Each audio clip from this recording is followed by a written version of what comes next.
You said something wrong. You know you said it wrong. The other person is still talking, but you are not listening anymore. You are replaying that mistake in your head, over and over. Why did I say that? They must think my English is terrible.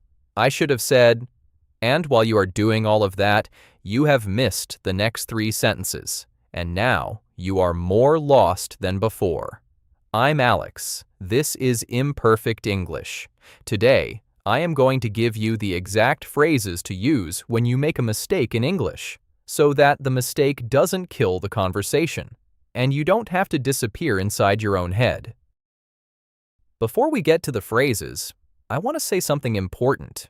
Making mistakes in English is normal, not just for learners, for everyone.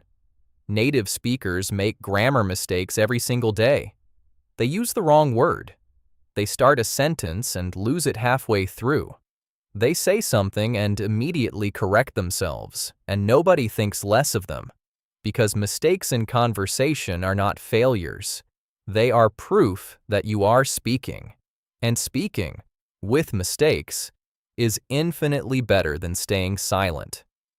I know that feeling of wanting to disappear after a mistake. I know that voice that says, everyone noticed, everyone judged. But here is what actually happens. Most of the time, people barely notice. They're thinking about what they are going to say next, not analyzing your grammar. And when they do notice, a simple recovery phrase is all you need. The conversation continues. Nobody remembers.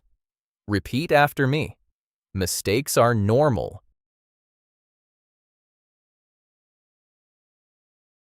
Everyone makes them.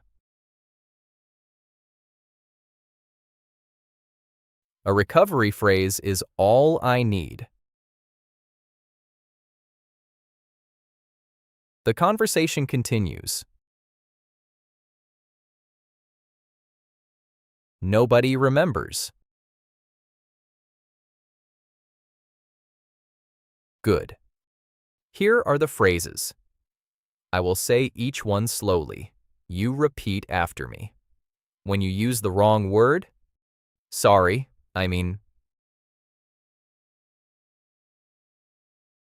what I meant to say was, let me say that again.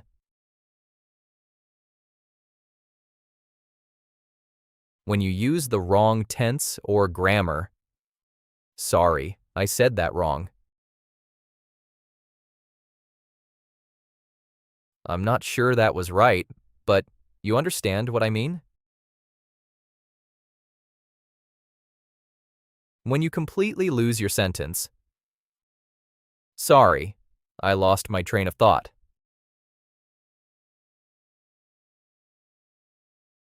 Let me start again. I had something. Give me a second. When you want to correct yourself smoothly, actually, what I wanted to say was to put it better.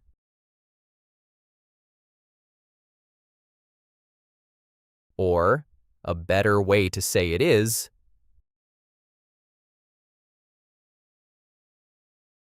these phrases do something very powerful. They keep the conversation moving. They show the other person you are engaged. And they give you time to find the right words without the silence becoming uncomfortable. Good. Really good. Out of all of those, there is one phrase that fixes almost everything. 3 words. You know what I mean? Or sometimes, does that make sense? These phrases do something remarkable. They invite the other person to help you. They signal, I am communicating, even if imperfectly. Can we meet in the middle? And almost every time, the other person says yes. They nod. They say, yeah, totally. They complete your thought for you. Because communication is not about perfect sentences. It is about 2 people trying to understand each other. And when you ask, You know what I mean? You are doing exactly that. You are making it a collaboration, not a performance. And that changes the whole feeling of the conversation. Repeat after me. You know what I mean? Does that make sense?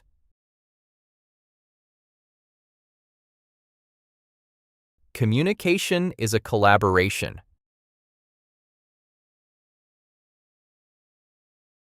Not a performance.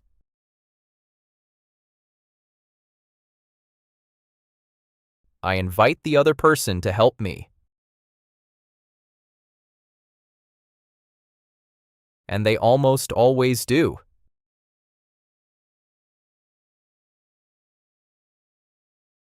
Good.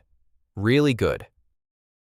Now, here is what not to do after a mistake. Do not apologize excessively. Oh, I'm so sorry. My English is terrible. I don't know why I said that. Please forgive me. This makes the other person uncomfortable. They don't know what to say.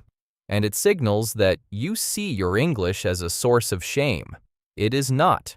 It is a work in progress. And works in progress are allowed to have rough edges. Also, do not stop. Do not go silent. Do not give up on the sentence halfway through.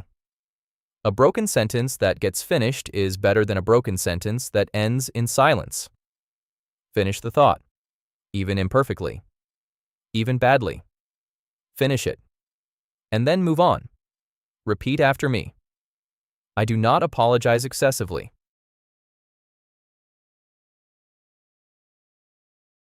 My English is a work in progress. Works in progress have rough edges. I finished the sentence. Even imperfectly. I finish it, and I move on. Good. Here is something I want you to carry with you. The way you handle a mistake says more about you than the mistake itself. Someone who makes a mistake and apologizes endlessly, they seem unsure of themselves. Someone who makes a mistake, corrects it smoothly, and keeps going, they seem confident. Same mistake. Completely different impression. The recovery is the skill, and the recovery is learnable. Every phrase I gave you today, practice them. Say them out loud. Make them feel natural in your mouth. So that the next time a mistake happens, and it will happen, the phrase comes out automatically. Before your brain has time to panic. Before the silence grows uncomfortable. Before you disappear inside your own head. You made a mistake. You said a phrase. The conversation continued. That is fluency. Repeat after me. The recovery is the skill. And the recovery is learnable.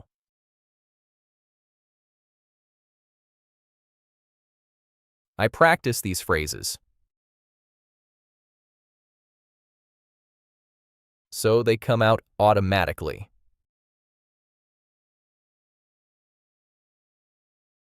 I made a mistake.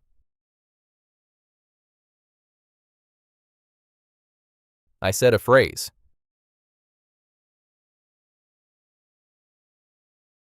The conversation continued.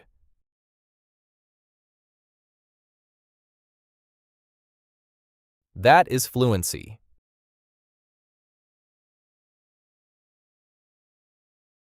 Good. That was really good. If this episode helped you, subscribe to Imperfect English. New episode every week. Slow, clear, made for you. We will be here. I'm Alex. This is Imperfect English. Take care.